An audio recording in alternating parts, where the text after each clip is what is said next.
Deborah, with her 30 years of being an entrepreneur and creating over 7 companies, knows exactly what it means to accept the mission. When you make that decision, when you accept the mission to become a solopreneur, to take yourself and your talents to market, then you embrace a life of not only unlimited possibilities, but also the unknown. It's an elixir of fear and bravery that only someone who's taken the leap really understands. On our show, Deb digs deep with her guests to highlight what you, the listener, wants to know. The stories, the whys, and the hows to navigate the journey to success. Get ready to hear from some of the most incredible mission takers from Generation Z to Boomers. So sit up, perk up, and get ready to be blown away. Now here is your host, Deborah Drummond. Welcome back to Mission Accepted. Mission Accepted, what does that mean? Who the heck am I going to be listening to today? Well, you know, because you've been listening to me so far, and thank you so much. You're either watching or you're listening to the podcast, watching the video. Don't forget to share, because Mission Accepted is about saying yes, whether you are wanting to or not. You might be jumping off on a cliff by saying yes, or you've been in this mission for a while and something comes across your desk and you're like, absolutely. And I always say, the more you want to say no is the more you should say yes, right? Because that's what accepting the mission is. So if you've been in this wonderful world of entrepreneurship or entrepreneurship, whom we have on the show today, or if you're creative, like a singer, a director, you know, you're in TV, you're painting, whatever it is that you're doing, whether you're creative, you're in media, you at some point decided to kind of maybe break out of your box or break out of the box of what you thought your life would be and take it in a whole different direction. You're going to start to hear some really cool interviews on the Gen Z Is Us weekly show. That has just started. So having those amazing Gen Zs showing up, because they're showing up. If you're in social media, you're seeing these amazing young entrepreneurs coming out of the gate. And the wonderful thing I love about this show is that it bridges all the generations together. I just recently found out the new generation is called Generation Alpha. I'm like, well, that's interesting because they're the newest. It isn't Alpha supposed to be like top dog? So I don't know who branded that, but seriously, not a marketing company. Anyways, we are super excited. Not only do I want to highlight that as you're listening to Teri today, that if you think, I'd love to be on that show, or better yet, the Mission Accepted book that's coming out in December. And I'm going to tell you more as we go through this glorious year about that. That's 262 people rocking history. Then you know what? You know how to get in touch with us. So without further ado, I want to bring on Teri. Now, you know, when you read someone's bio, you meet them and you're like, oh my gosh, such a cool person. And then you read their bio and you're like, yeah, you know what? She's a coach. She's an artist. She's got apparently revolving teenagers that come through her home. So she's a parent.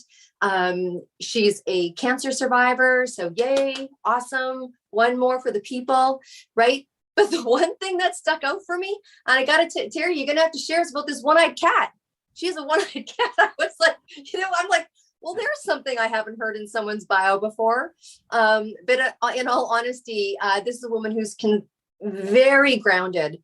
If you are an entrepreneur or you are walking around the planet with 2 legs or apparently 4, this woman covers a pretty powerful topic that we all come up against, whether we want to admit it or not. And that's about self-sabotage and some things like procrastination and what have you. So she's going to touch on that today. But Teri, first of all, maybe just come on in and say hello and share with us a little bit about your mission and why you decided to accept it. Hey, thank you so much for having me, Deb. I am really honored to be here. A bit about me. Yes, I do have, actually, she does have 2 eyes, just one works. Hey, you got one. Yeah. And so I'm coming to you from Victoria, British Columbia. I am an executive coach and empowerment strategist with the Unstuck Duck Coaching, and I work mostly with women entrepreneurs that are struggling with self-sabotage. So the ways that we throw ourselves under the bus and, really about mastering the muck that keeps us stuck. And I use a lot of duck references, so I apologize if I get a little bit off on the duck tangent. But anyway, I work, I have, what made me mission accepted? I will get there. Yes. I definitely had a moment. I was thinking about that in the shower this morning. is when did I have that mission accepted? I want to step into life in a different way. I was sitting in the boardroom. I was having a conversation with, there was a group of us, and I was getting in trouble, as I always was, as a disruptor, for speaking my mind and for calling out inefficiencies. And I was frustrated. And I remember sitting there going, wow, there's so much more to life than this. And realized in that moment that I was not there for much longer in that corporate setting. I felt like as you mentioned, I'm a cancer survivor. And before I was diagnosed with breast cancer, I had a moment where I was a super well-oiled machine. I was working full-time in a super high stress, high performance. Excellence was like part of the culture. And I did my master's while working full-time, hosting international students, having 2 of elite hockey players as sons. I was, my husband and I were like passing in the night, and it was just really high octane. Like everything was just like well-oiled machine. And then the universe had a different plan for me and threw a brick my way, and I got hit with the breast cancer stick. So I had to sit back. I had 3 years I was in treatment, and I got to really sit back and look at every rock in my riverbed and choose what I wanted to keep and what I didn't want to keep. And what ended up leaving was the corporate high octane job. I was not interested in that life anymore. Right. So, yes. And then I decided to go back to school. I became a coach, and I really stand for living life with purpose, on purpose. I love those words, high octane. It almost would be the best name for the podcast, because I think that we can all relate to that, entrepreneur or not. There's many times in our life that we have that download of have to, should to, want to. And that's the trick. That's kind of the hook, right? Is the have to, should to, want to. A lot of these things you don't not want to do, but it's about to what capacity, to what cost, to what derivative, right? And so it's interesting because when you describe what it is that you were doing, many of us probably relate on a certain level. And then you got hit with some epiphany, whatever that epiphany is, or that gut feeling to start to talk to you. I don't think this corporate job is good for me anymore. And it's funny because, I owned a health studio for 30 years. Or 27. And when people would come to me, some people would come to me in the preventative stage, because that's always the stage I wanted to work in, right? I'm sure for you as a coach, you're like, when people like, I have a feeling, you're like, oh, yay. They're in this place where I'm like, well, I think my body's kind of sore. Or then you have the people that come to you in the acute stage where they're like, I can't turn my neck anymore. Or, I'm frustrated, nothing's working. And you're like, okay, so you're at an acute stage, and there's, quite a bit more work that you have to do.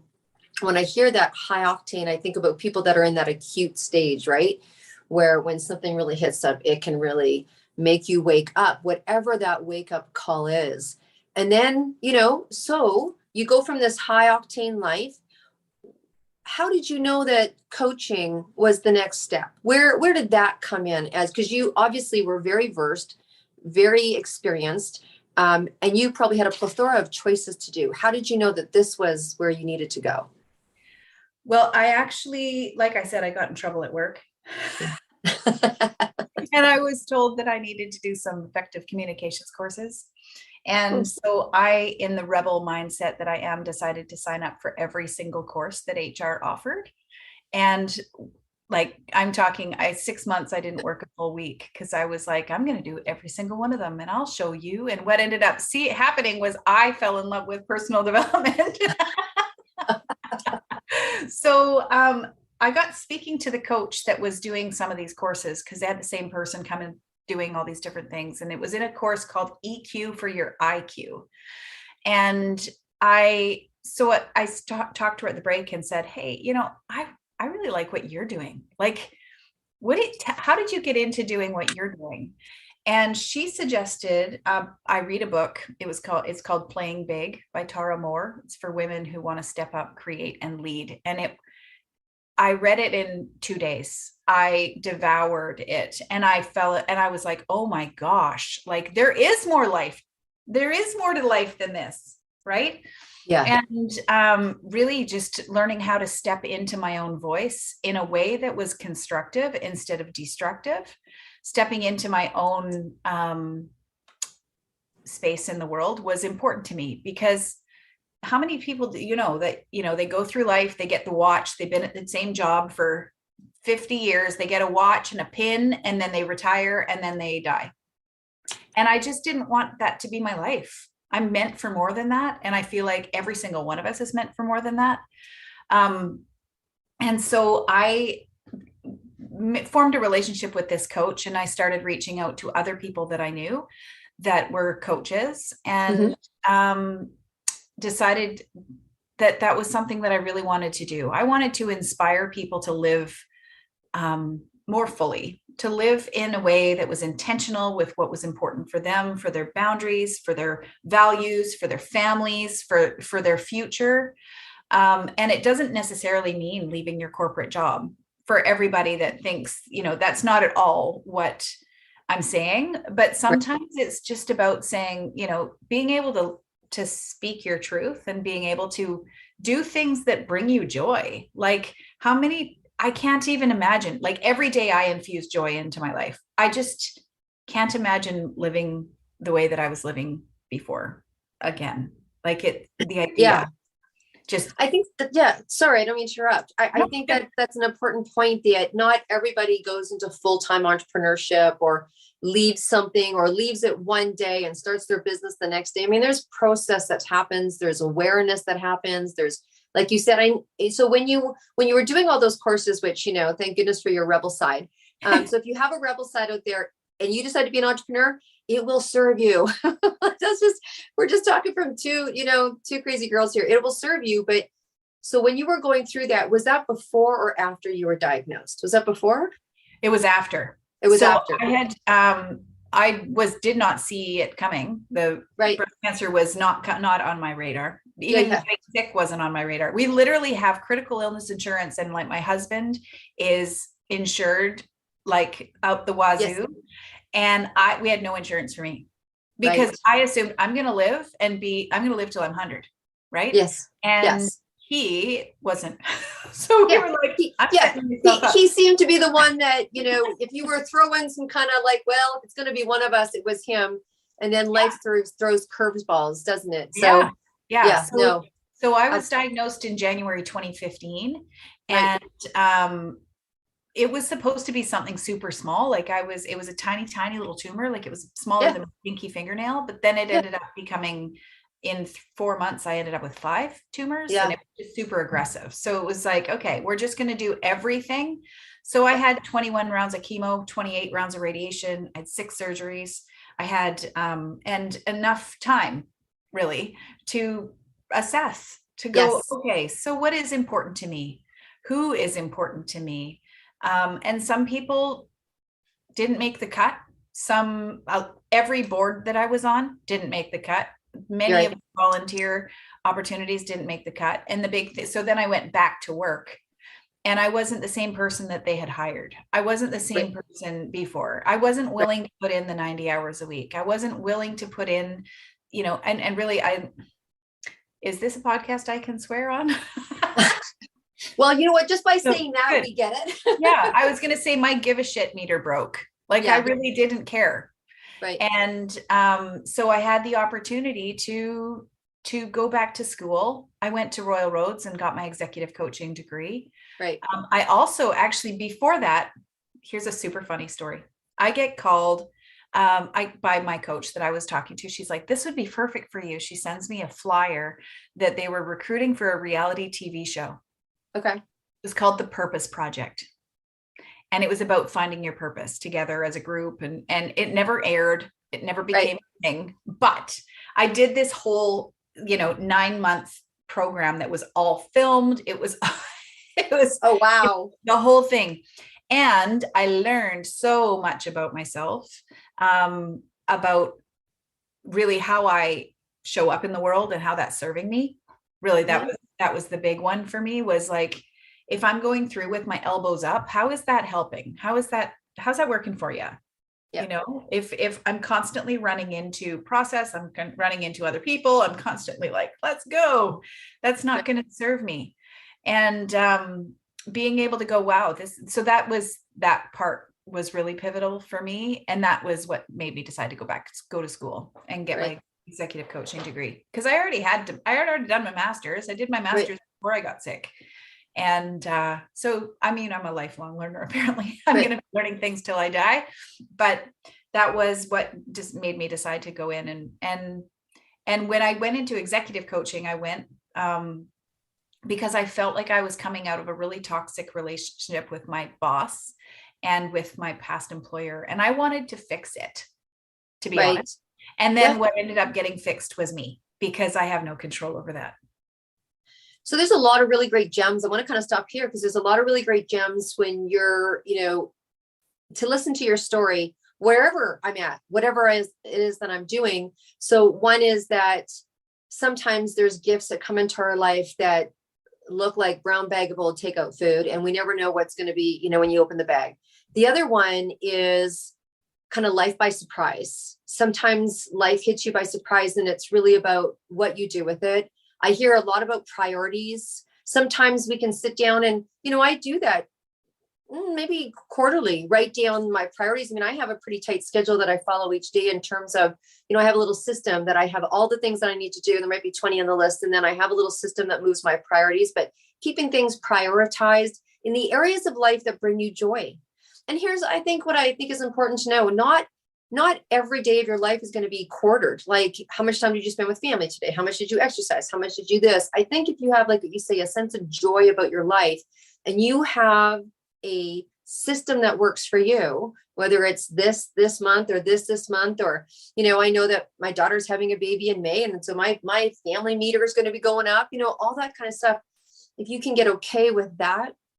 And the other thing that really kind of struck me is about that last statement that you said. I mean, there's lots of times we can't control our clients. We'll talk a little bit about that. Can't control our clients. We can't control what people do outside. Sometimes we can't control the economy. Sometimes we can't control. I mean, we've all learned a lot about letting go of control over the last 24 months, let's face it. But the one thing, you hear it, right? In partnership, in relationship, in work relationship, you can't necessarily change that person, but when you change, things change. When you change, things change. And sometimes they look more tolerable, right? Because you have a deeper understanding. And then sometimes that you look and you're like, I don't think that's where I want to spend my next, 5, 10, 15. So let's get to the heart of the matter here, because there's things that we see as, you coach, I train, I work with people for top performance. You work with people on world performance, you know what I mean? So you'll define more about what that looks like. And that's just my wording from reading your bio and knowing you a little bit is, so let's talk about what are some of the signs of self-sabotage, or when someone's like, I hear that word, I know it's interesting, I'm sure I do it, but what does that look like? Can you enlighten us a little bit? Sure. So for me, I consider self-sabotage as the muck that keeps us stuck. It's the stuff where we know what we want. Maybe we know what we want. We think we know what we want, but we're going to do literally everything else but that thing. So it's procrastinating. It's sitting and going, okay, instead of writing this blog post, I'm going to hit number 872 on Candy Crush, or I'm going to, even working with people, like I'm going to just get my own way because this is what I want, but really not noticing the people around me that are falling by the wayside because I haven't paid much attention to anyone else's feelings, or, that's a way of sabotaging relationships. We sabotage ourselves by not doing the things that we say we're going to do, or having to be right. That's a big one. Having to be right in a relationship is the first, nail in the coffin for a relationship. But when it comes to entrepreneurship, it's mostly going to be things like procrastination, like limiting beliefs, like using words like I have to do this. Well, that means that you're sitting in a victim stance. Or I need literally means you're sitting in lack and scarcity. instead of going, you know what, I choose to do this. I'm choosing to put my bookkeeping on the calendar so that I actually get it done because it serves me later on down the road, so that come March 31st of, we're not suddenly looking back to 2021 to see if we made any money, right? It's about stepping into I like to say, listening to the adult in your head. Every time that my inner child or inner teenager goes, but I don't wanna. It's like, you know what? You don't get to drink out of the toilet today. Let's go. It's that adult in my head that's like, okay, when it comes to, self-sabotage is really about setting yourself a situational purpose for what it is that you want and keeping that as a litmus test for when you're making your decisions. So setting yourself up for your values and what it is that's important to you. So, I mean, my bells are kind of ringing off because I can see so very much in a part of one of the businesses that I do, we have people line up to be accountability partners. And I always say, get an accountability partner that's not going to listen and take your excuses and align with them. You want to have an accountability partner that's going to go, you said you were going to do this. Why not? And then I think when you get to start to discover why not, that's when someone like yourself steps in, because you have the skills clearly that can maybe do a little bit more of that, coaching, psychological, like, what is this? There's probably some deservedness, maybe worthiness, maybe all that kind of stuff brewing underneath. I mean, I don't think people want to sabotage, but when you talk about limiting beliefs, they may not feel like, they may want to make that kind of money. They may want to have that kind of success. They maybe want to keep making the same money they're making, but cut their hours down, but they don't really know why they're not doing what they said they were going to do. They might be observing themselves in patterns like, God, I'm still making the same money that I was 6 months ago. And yet I've done this, this, and this, and this. How does that happen? Like when the hands go up in the air and you're like, how does that happen? So can you share a little bit more? Can you dig in? I don't know if I'm going in the right direction, but as a trainer and a coach, we both have had clients, and we see clients that are committed, and then you meet with them the next week and you're like, Yes. Oh, I thought that's what I wanted. Yeah. And I think the big thing for me, I work with a particular quadrant assessment that I learned in the Purpose Project, which is not DISC or anything else like that. It's kind of like DISC, to be fair, but it's super simple in that, understanding who you are and why you do the things you do and what motivates you, and what doesn't motivate you, helps you to take the shame away when you are procrastinating, for example, just to use procrastination as an example. Okay. So for me, for example, I'm a promoter, which means that I'm like a fun, creative, spontaneous, artistic, that type of person. So if you're trying to make me, and do you know Gretchen Rubin's work, the 4 tendencies? Okay, no, I don't. She's got a really great, easy way of saying it. So there's either intrinsic or external motivation. So the different quadrants, some people are motivated by other people telling them what to do. Some people are motivated by their own inner stuff. Some people are motivated by both. And some people are motivated by neither. So that's me. I'm a rebel. People telling me what to do, I'm like, yeah, okay, whatever. And me even saying, yeah, you should do this. Well, I don't know. But then asking, how's that working for you? So for me, I need it to be fun. If you're telling me to time block, that means that sounds like jail to me. Like, it just sounds awful. But if you have someone that's in like a controller quadrant, time blocking, having control of their time and figuring out they are intrinsically motivated, that having that time to be able to set yourself up for success works for them. And somebody who is externally motivated will be somebody that's a really great employee because somebody else will tell them what to do. And they'll just do it because that was what I was told to do. And then other people are like super pleaser people. They're going to want to make sure that everybody's happy but them. So there's the 4 different quadrants. There's the promoters, which are the party, fun, creative people. There's the supporters, which are the people and the peacemakers. They don't like conflict. They're very, the therapists and the, accommodating people. Then there's the analyzers, and they're the data people that like spreadsheets and tickety boo and perfection people. And then there's the powerful people, which are the CEOs, the controllers, the people that don't necessarily have that spontaneity or value the spontaneity the same way that people in the upper quadrants do. And when I'm working with my clients, I'm working with them to see what is motivating them, and speaking to that and being like, you know what, it's okay if time blocking isn't your thing. Let's figure out a strategy that works for you. For me, gamify it. Put a timer on, see how much stuff I can get done. I'm in. And it's like,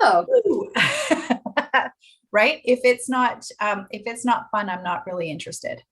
Right. And because I like to save effort wherever I can, if I can, like, to use a classic example, I'm on Weight Watchers right now. Okay. And as I go into, I go along and I'm like, okay, I want to lose weight. But so they give me these points, right? So you have points and you can have all these students. So I'm like, okay, I'm going to manipulate it so that I'm getting as least amount of points as possible, so I can still have a bottle of wine at night. Well, how's that serving me?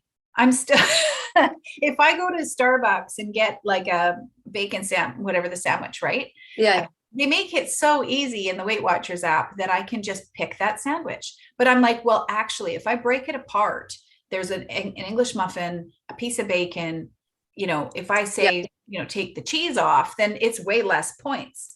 But ultimately, I'm basically saving up my points and manipulating the system, which is fun for me because I feel like I'm taking my own power back. That's my own thing. But at the expense of actually losing weight.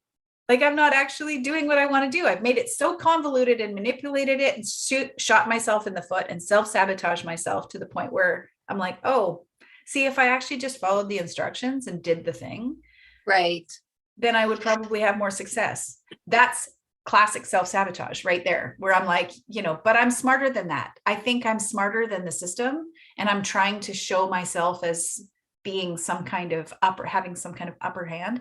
It doesn't work for me. I love how you're being transparent right now, because here's the thing. I think every entrepreneur knows on a gut level is that know thyself, know thyself, know thyself, know thyself. But guess what?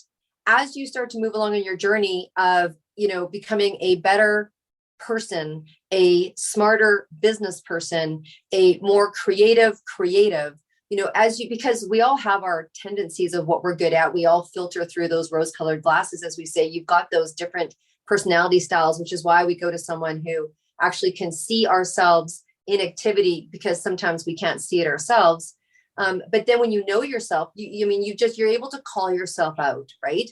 I call it self-observation. I used to think, because I did a lot of meditating, I used to teach meditation, and eventually you can get to the place where you can watch your own stuff. Now, here's the great thing. I love how you talked about the word shame, because when I think of shame, I automatically think of, Brene. But when you think of the word shame, because when you see yourself not doing, there's other two things that people do. One, they kind of just put their head under the sand and dig deeper because they don't feel good about it. Or the more observation you have, or if you have someone in your life that you can go and talk to that next week, it's someone that can align with you and ally with you and just go, absolutely normal. And then as you start to move, because we call it testing, right? Like, as you start to break out and go to those next levels, you're going to get tested. And it's like, what's that about? It's like, well, because you're coming up against yourself, right? Yep. So if you have someone along in that path with you, training, coaching, whatever you want to call it, inspiring, mentoring, whatever, then they can see parts of yourself. And if you know enough of yourself, you could maybe listen. I like to think of it as if you're climbing a mountain, right? You're climbing a mountain, you want to see the vista. You want to see this beautiful, you've climbed all the way up to the mountain and there's a boulder at the top of the mountain. But because it's on your path, you walk right up to it and you put your nose right up against it and you can't see the vista. Right. You can't see it.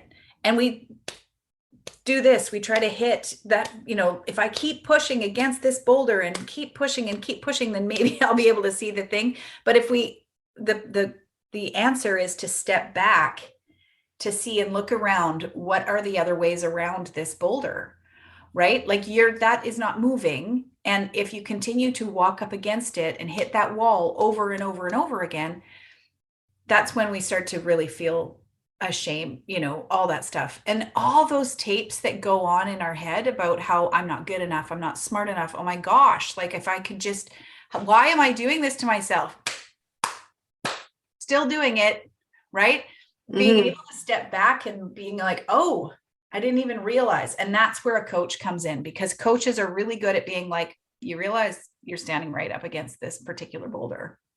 Oh, step back a little bit, take a look around, see what it is that is getting in your way, because sometimes you just can't see it. Your nose is right up against the rock. Yeah, that's a great analogy, right? It reminds me of, there's a movie, I don't know, have you seen Creed? Have you seen like the Rocky and then the Creed series? No. The boxing case. I've got this thing boxing. My heart is too sensitive for boxing. Okay. So the thing about boxing that I respect, so I boxed for 2 years, but I didn't box anybody but myself. So I had a trainer, and it was all about exercise, and it was all about self-discipline. It was about getting myself in a place where I could go game.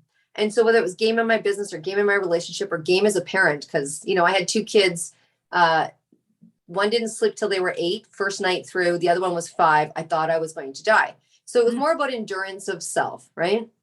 And the one movie that I absolutely love is the Creed one.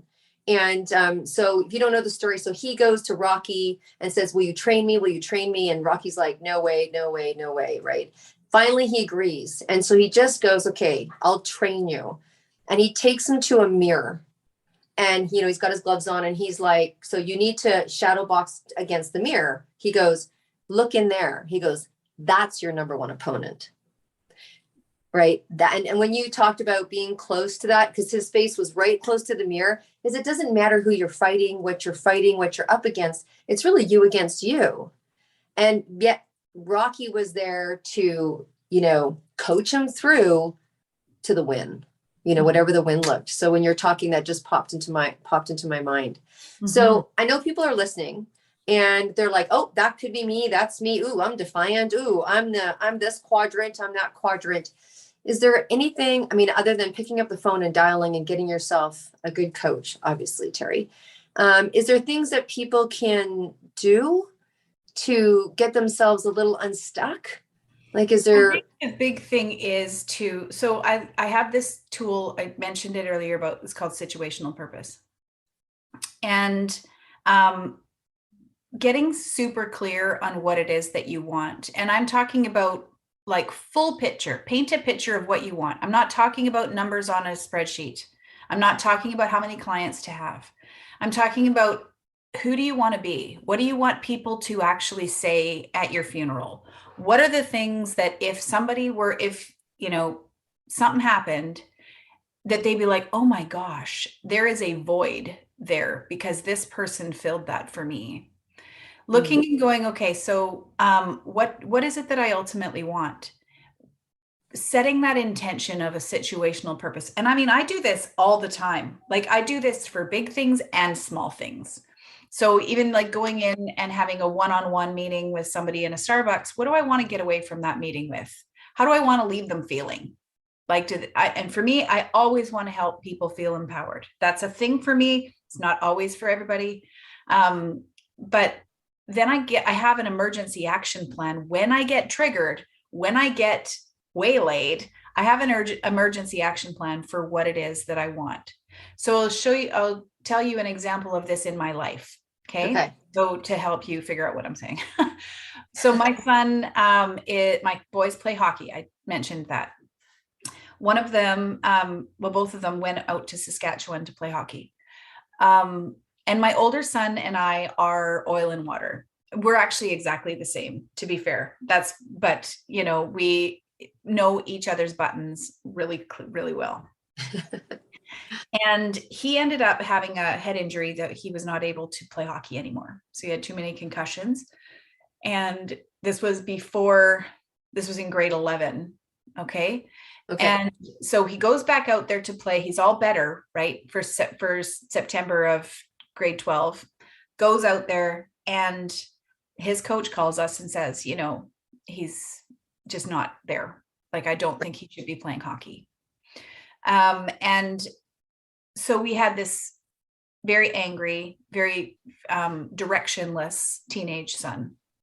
And he was coming home. We let him, he stayed the whole year for school. He comes back after grade 12. And I knew that he'd always wanted to be a hockey player. He couldn't imagine his life without hockey.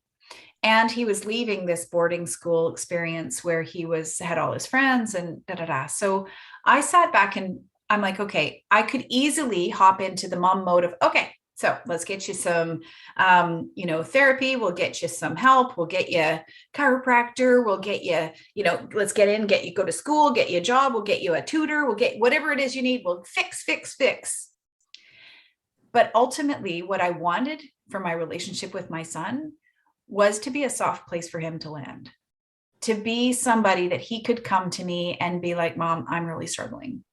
And I don't know what I want for my life, but I just don't feel safe, because, Maslow's safety is a thing. Like he wouldn't his whole rug had been pulled out from underneath him. So when he comes home and he's angry and he wants to kick the puppy, and I'm pointing at me when I say that, for those of you that are listening, and he wants to, he's only 18 years old. He doesn't have those experiences, that emotional intelligence. So when he triggers me and, my immediate reaction is to fight back. Yeah. Or to try to fix, or to try to whatever, I can be like, wait, I want to be a soft place for him to land. How would that respond? How would that respond right now?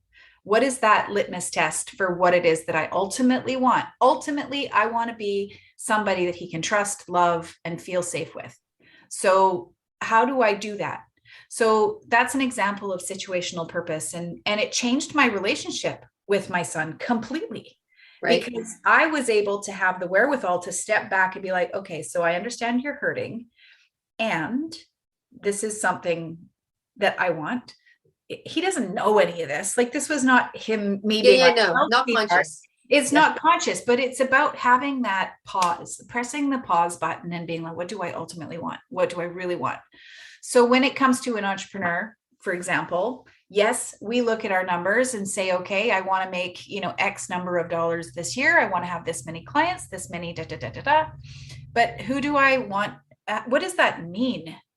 Like, it doesn't mean making money. It means being able to step and look at yourself in the mirror and saying, wow, you killed it. Nice work. I like myself when I look at myself in the mirror. And being able to be like, yeah, that's who I really want to be. I want to be somebody that inspires people. I want to be like in your Neoria business, right? Like, I want to be able to say, wow, I have all these people that feel better about themselves because of me doing something for them, then introducing them to this product, that product, whatever it is, right? It's not about sales. It's about relationships. It's about changing the world one interaction at a time. So am I doing that? What does my day look like? How am I setting myself up for that? And if it means getting your books in order, do it. That's right. In the room talking, if it means setting yourself up and having 1, 2, 3, 4 goals and breaking them down into bite-sized pieces, perfect. But if it means also, if it looks like you're working yourself to the bone and stressing out about things, then that's not going to be something that's going to ultimately serve you. That's awesome. That's a great example on both sides, right? Just a really great example of staying true to what's really important to you. And then knowing that, because that other person may not know, or that other situation may not know, or when you get off a call with someone who's incredible, right? Or having choice. I think it just really, it's an empowering thing. For some people, it's like, okay, I really want to hit this, so the bookkeeping doesn't look so bad. Or I really want to hit this, and I am fine to farm out the bookkeeping, coming to that place of, and then why didn't I do it before? Well, maybe you didn't feel like you deserved it, or it doesn't come from the culture that you came from, or you think you should be doing it all, or whatever. Right. And having that self-observation. Yeah. So lots about success, lots about priority management, lots about achievement, right? And getting to know thyself and throwing self-sabotage out the window, because the more you work on it with someone like Teri, the more you see it when it first starts happening, instead of it getting ingrained. It's like, when it's ingrained, I just get this vision of this record player going round and round and round, right? And it just kind of gets deeper and deeper. And so at that preventative stage, you get to catch those things. I'm going to completely throw the conversation in another way, because I know that we're going to be wrapping up here pretty quickly. And I'm going to ask you a question just completely off the cuff. Okay. So, I love music, and Yep. I believe music to be a very powerful, healing, energy. And I know that you have favorite music. So if you're heading to a desert island, you're on your way. It's you and you, just you and you get to go on this lifetime remaining vacation. And you could only bring one album, and I'll let you take an album, because one song would be just completely unkind. So if you could take an album with you, what would it be? Closer to Fine by the Indigo Girls. All right. It's funny. I don't think in albums. I'm kind of but that song, I couldn't live without it. Oh, you're going to have to send it to me. You're going to have to send it to me. I don't know that one, but my God. If you like it, then I'm sure I'll love it. Send it to me. You got to send me the link to that. I sailed my ship of safety till I sank it is one of my favorite lines. Ooh, right? Like, cool. Yeah, closer to the more I seek my source for some definitive, the closer I am to find.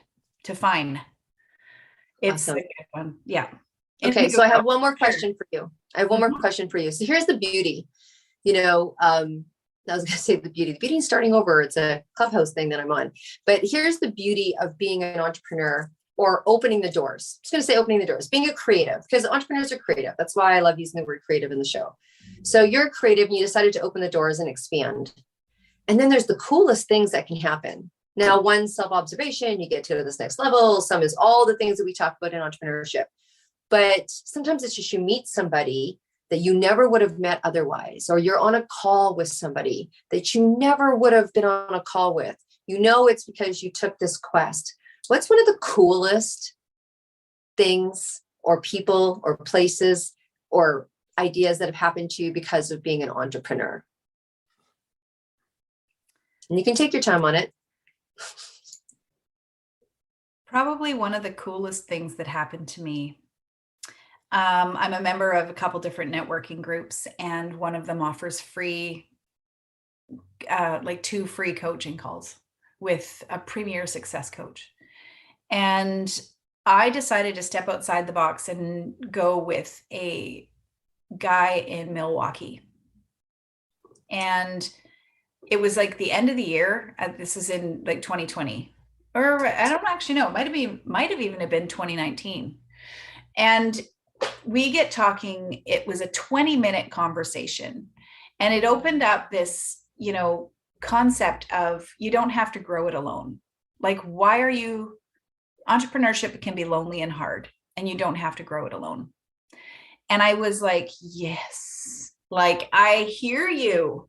And I ended up joining his community, and which is called the Idea Collective Small Business Incubator. Joined his community and became a host. And suddenly my entire, everything is different now for me, because I know that I'm not alone. I have a bunch of stickies right in front of my face as I sit here. But one of them is a quote from him, and it says, "I hear you. I believe in you. Keep going." And that is as a coach, that right there, like, I hear you. I believe in you, and I'm going to hold you capable of change and growth, and just keep going. And that whole community has changed everything for me. And it helped me create my own community. I have my own Flying V mastermind now, which is specifically because geese like to honk at each other, and rise on each other's wings. So I didn't actually go too far down the duck analogies this particular call, but Yeah. sometimes I do. Well, when you guys call Teri, there's going to be some ducks. There's going to be some geese. Yeah. Very Lots symbolic. Lots of muck. The work that she does, she's going to get you out of the muck. You're not going to be a stuck duck, all that kind of good stuff. Mm-hmm. Look, thank you so much for sharing, giving people tips and things to walk away with and digest and chew on, for lack of a better word. I think it's important to kind of do that, give people things to think about that was a brilliant show. We're going to wrap up, but is there anything else that you want to share? I do want you to share to people on how to reach you. Not everybody looks in the show notes, which of course we're going to have that. And if you're on any media of mine, you will see this episode being sent everywhere and then sent everywhere again. So you're going to get to know Teri, but reach out to her personally. Where can people do that, Teri? Well, I'm on everywhere. It's super easy to remember, at UnstuckDuck. Okay. But I also have a freebie that I have if you subscribe to my newsletter, which is my favorite time of the week when I send out on Fridays. I just send out some thoughts. And if you were to subscribe to that, which we can put the full link in the show notes, but I'll send you 10 strategies for prevailing over procrastination. That's one of my freebies is, let's just start with a few small things to prevail over procrastination. Procrastination is just a small, tiny little bit of self-sabotage, but it's the one that seems to be the most common. And it's the one where people really can relate. So you can go to go.unstuckduck.ca/subscribe, and I will I'll send that to you as well. But okay, great. Awesome. So you can go to, is that a website? Yeah, go.unstuckduck.ca/subscribe. Perfect. Okay, so there's the website. There's the Instagram handle. Such a pleasure having you on the show today. I know that this will not be the last. I have, when you know.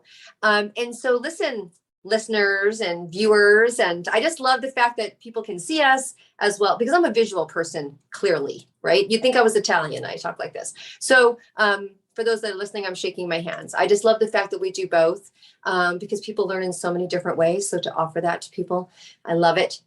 If you want to be a guest, you know where to find us. If you want to come into the book that's releasing at the end of the year, you know where to find us. And so I'm just so pleased and happy to be able to have a show that gives you the availability to hear the nuggets that might be the thing that blows your business up, just like Teri did when she had a 20-minute call.